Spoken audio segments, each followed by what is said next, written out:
유재은 법무관리관 금방 그 박정훈 대령에게 전화를 해서 무슨 얘기를 했습니까? 무슨 얘기를 전했냐고요? 그 개정 취지상 이제 그 사망의 원인이 된 범죄가 있었으면 그 수사는 이제 군에서 하기보다는 민간에서 하는 게 투명하기 때문에. 자, 보세요.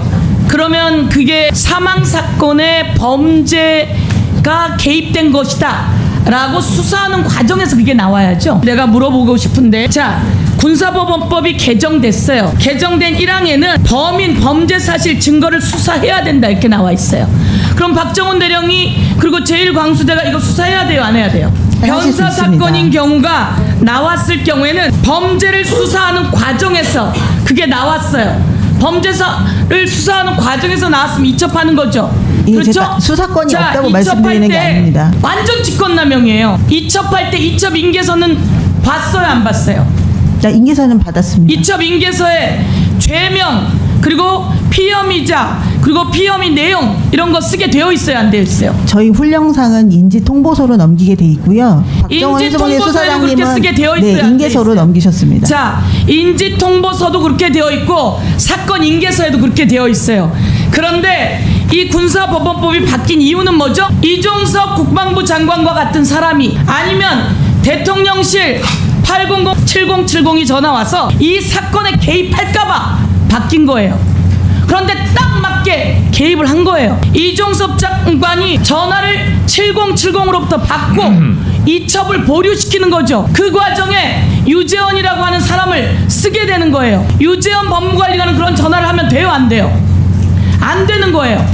그리고 이 법이 바뀐 이유는 뭐예요? 수사하는데 수사해서 내용 이 사건 인계서에 맞게 그리고 지금 말했듯이 인지통보서에 맞게 보내서 죄명, 피혐의자, 피혐의 내용 다 적어서 쓰라고 되어 있는데 중간에 전화를 해서 끼어들어서 그런 거 없이 그냥 넘기시죠 라고 할까봐 법이 바뀐 거예요. 그런데 마치 그 법을 저기 나와 있어요. 그 법을 마치 자기가 잘 알고 있는 둥 해서 엉뚱한 소리를 했으니까 그게 바로 군사법원법 228조 위반이에요.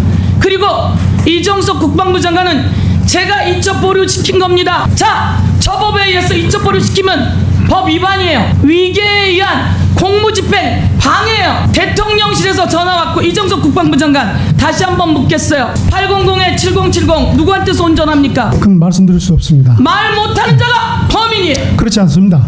제가 답변드리겠습니다. 범인이에요. 그렇지 않습니다. 자, 대통령에게 전화 3번 받았죠. 8월 2일 날 말씀하시는 겁니까? 8월 2일 날 받았죠. 맞습니다.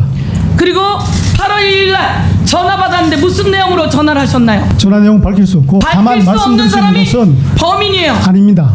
제가 범인이 말씀드리는 아니거든 것은 그 내용을 밝히세요. 대통령이 아주 급하게 12시 7분, 12시 43분, 그리고 12시 57분 전화를 합니다. 그 과정에 깜짝 놀라서 그때 어디가 있었어요? 8월 2일 날 어디가 있었어요? 우즈베키스탄이 있었습니다. 그래요. 우즈베키스탄에 있었어요. 그런데 대통령이 비아폰이 아니라 자기 핸드폰으로 전화하면 돼요, 안 돼요? 그런데 그 내용을 밝힐 수 없다고 해요.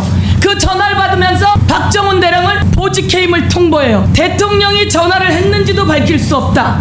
대통령이 전화한 게 다 밝혀지니까 무슨 내용인지 밝힐 수 없다. 밝히지 못하는 사람이 범인이에요. 아닙니다. 서로 관계를 말씀드리면은 그건 제가 그다음에 이야기했죠. 수사 지시를 하고 인사접치 검토를 하고 난 다음에 전화를 받았기 때문에 전화 내용하고 관계 없습니다. 정의로운 군인이에요. 이런 여러 가지 외압이 있음에도 불구하고. 그런데 이렇게 해서 박정훈 대령에게 유리한 게 뭐가 있죠? 없습니다. 내가 타협했으면 박정훈 대령부터 그 광수대 그 모든 수사관들까지 전부 다 다치는 거예요. 그러지 않으려고 이종석 국방부 장관도 불법하지 않게 하려고 이첩한 겁니다. 맞습니까? 맞습니다. 맞고 해병대 사령관에게 해병대가 정직하고 정의로운 군대가 되기 위해서는 반드시 이첩해야 된다라고 말씀드렸습니다. 저는 이첩으로 인해서 의원님이 말씀하신 대로 제가 얻을 이익은 아무것도 없습니다. 이상입니다. 김동혁 검찰단장 누가 시켰어요? 항명수괴죄라고 이야기를 했죠. 수사와 관련해서 어떠한 지시나 지침 받은 적이 없고 수사팀 논의를 거쳐서 제가 전적으로 결정했습니다. 그러면 범죄 행위예요. 제가 이야기할게요. 그렇게 생각하지 않습니다. 구속영장 청구하면서 박정훈 대령 구속영장 청구하면서 거기에 박정훈 대령이 메시지를 다 지웠다, 통화 내역을 지웠다, 이렇게 구속영장에 들어있었죠. 네, 본인이 했던 얘기 그대로 인용한 겁니다.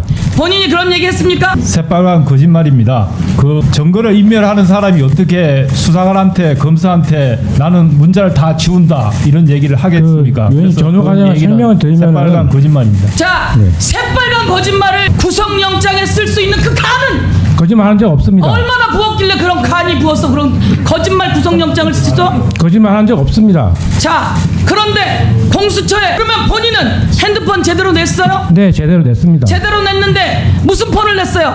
깡통폰을 냈다면서요? 써던 폰 그대로 냈습니다. 그 쓰던 폰을 다 지워서 깡통폰을 냈다면서요? 그러면 본인이 했던 거에 하면 본인 구속영장 청구해야 되는데 맞지 않습니까? 다 지워서 깡통은 낸 적 없습니다, 의원님. 전혀 동의하지 않습니다. 정리해 주세요.